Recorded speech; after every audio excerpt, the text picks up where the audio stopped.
In the day's other news, the number of children under 5 who are hospitalized in the U.S. and test positive for COVID is still rising sharply. The CDC reports the figure has hit pandemic highs as overall infections top 600,000 a day.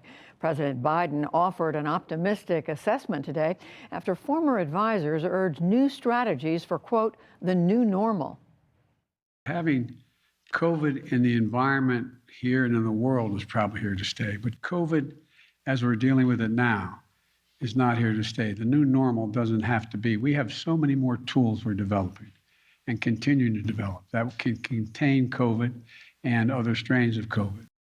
Also today, the FDA cut the wait time for getting Moderna's booster shot after the initial 2 doses to 5 months instead of 6.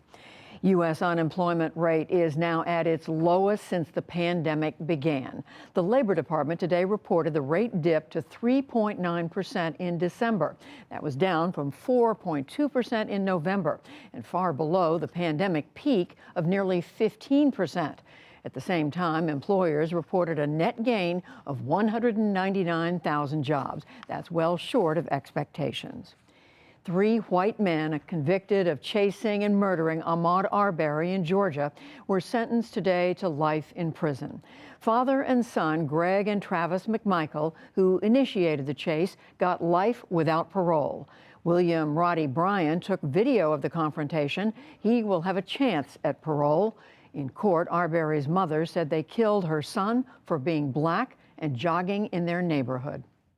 They chose to target my son because they didn't want him in their community. They chose to treat him differently than other people who frequently visited their community. And when they couldn't sufficiently scare him or intimidate him, they killed him. Defense attorneys have said they plan to appeal the convictions. In Michigan, a judge refused today to lower the bond penalty for the parents of a teenager who allegedly killed 4 students at his high school. James and Jennifer Crumbly are charged with involuntary manslaughter for giving their son a gun and failing to intervene after seeing his violent drawings. They are now each being held on a $500,000 bond. A winter storm has dropped more than a foot of snow across the Northeast. Plows in Boston labored to keep up today, and New Jersey declared an emergency. Skiers slided, or glided rather, through New York Central Park, but public schools stayed open. Hundreds of other school districts did close. The storm broke snowfall records in the South on Thursday. Meanwhile, on the West Coast, heavy rain caused severe flooding today near Chehalis, Washington.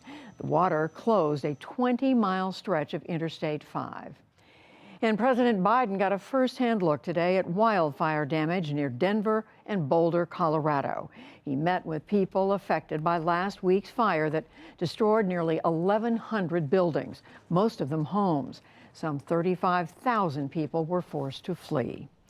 On Wall Street today, stocks drifted lower again. The Dow Jones Industrial Average lost 4 points to close at 36,231. The Nasdaq fell 145 points and was down 4.5% for the week, the most since February. The S&P 500 slipped 19 points today. And 2 passings of note tonight. Groundbreaking actor Sidney Poitier has died in Los Angeles at the age of 94. We'll look at his life and work later in the program. And Harvard law professor Lani Guinier passed away in Boston. In 1993, President Clinton chose her to lead civil rights enforcement at the Justice Department. He withdrew the nomination after Republicans attacked her views. Lani Guinier was 71 years old. Still to come on the NewsHour, our correspondents share memories of the day the U.S. Capitol was attacked and reflect on the time since.